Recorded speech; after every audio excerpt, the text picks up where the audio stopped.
merda.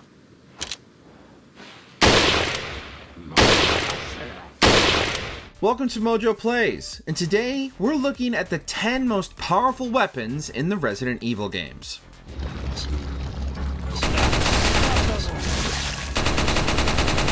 Before we begin, we publish new content all week long, so be sure to subscribe and ring the bell to get notified about our latest videos. Ryden, Resident Evil 3.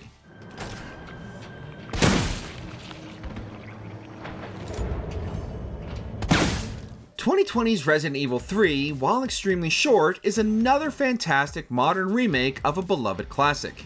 And like its predecessors, upon completion you're able to purchase a handful of new and more powerful weapons for subsequent playthroughs. Ryden is one of these, offering you a one-shot kill on most regular enemies in the game. And did we mention it also has infinite ammo?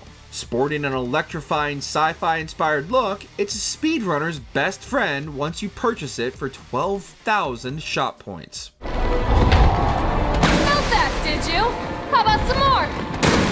LZ Answerer, Resident Evil Village.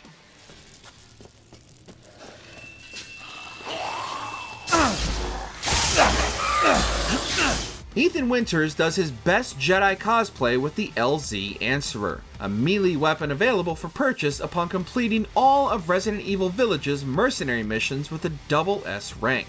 Costing a whopping 70,000 CP, it's the strongest melee weapon in the game. On later playthroughs, you're able to cut through weaker enemies like paper, making the early game a breeze. Also, you can change the color and activate a double blade configuration. How Capcom didn't face legal trouble for this, we'll never know.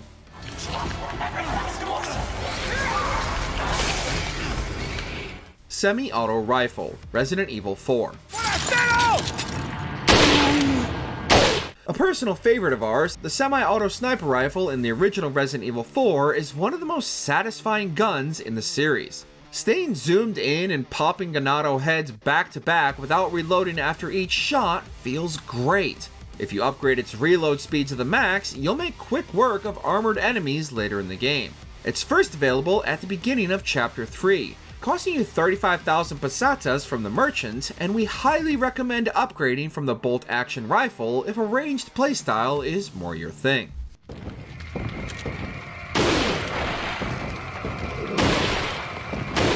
Gatling Gun, Resident Evil 5.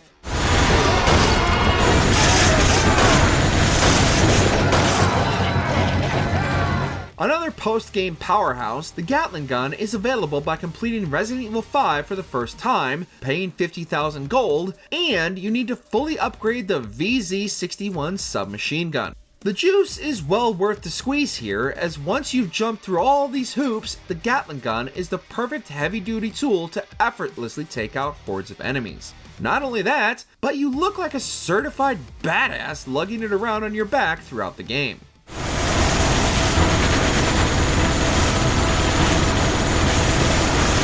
Katana, Resident Evil Revelations 2.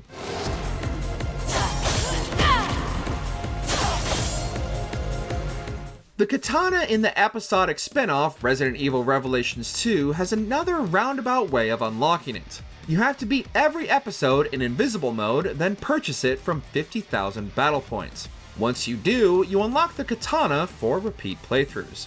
It replaces Moira's crowbar and can kill almost any enemy in one swipe. She looks awesome doing it, and her urban ninja costume is the perfect pairing. It also becomes available for use in raid mode, making getting to the end of a run that much sweeter.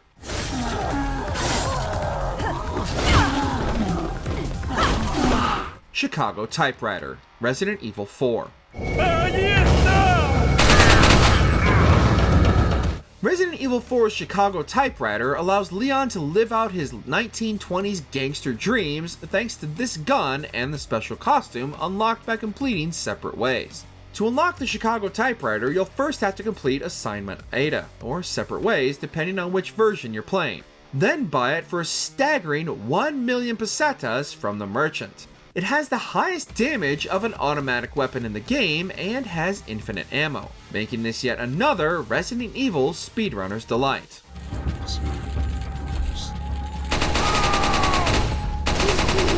Lightning Hawk, Resident Evil 2.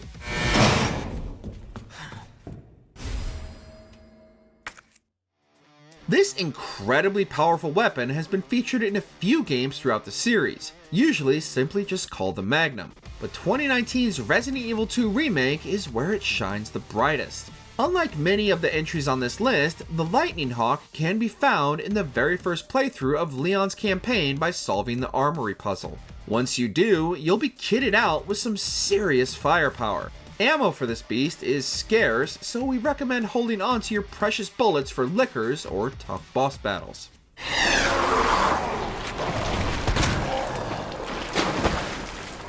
Hydra, Resident Evil 5.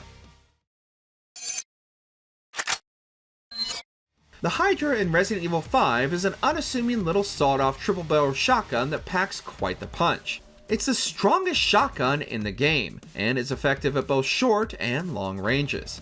At close range, it can deal anywhere from triple to quadruple its base damage. Its reload time is slow as hell, but you'll be wiping out baddies like it's nothing and will likely have cleared an area before even needing to reload. You will knock the Hydra by first fully upgrading the Ithaca M37 shotgun, so make sure you save up your gold.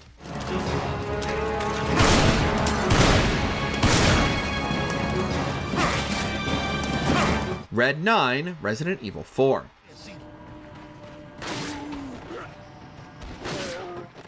In both the original and the 2023 remake of Resident Evil 4, the Red 9 handgun is an absolute staple for any playthrough.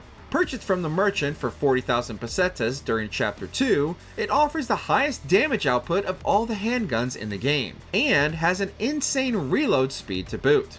You can get an equipable stock for 4,000 pesetas that's highly recommended since it'll help your accuracy. Once fully upgraded with the exclusive upgrade, its firepower is increased beyond the threshold. You just have to make sure you have the funds to get there.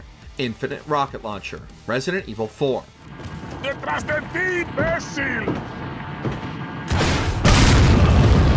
We apologize for the amount of weapons from Resident Evil 4 on this list, but there are just too many good ones. The most powerful weapon in the game, and of all the Resident Evil games, is the Infinite Rocket Launcher. You can get regular rocket launchers that do the same amount of damage, capable of taking out bosses with one hit, but they're single use only, and take up a ton of inventory space.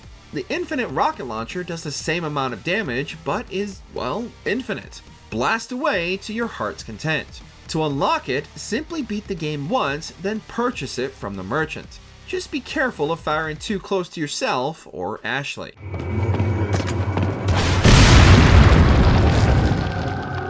We get it, there was a lot of Resident Evil 4 representation here, but it isn't our fault it had some of the best weapons in the series. Let us know what you'd pick in the comments below.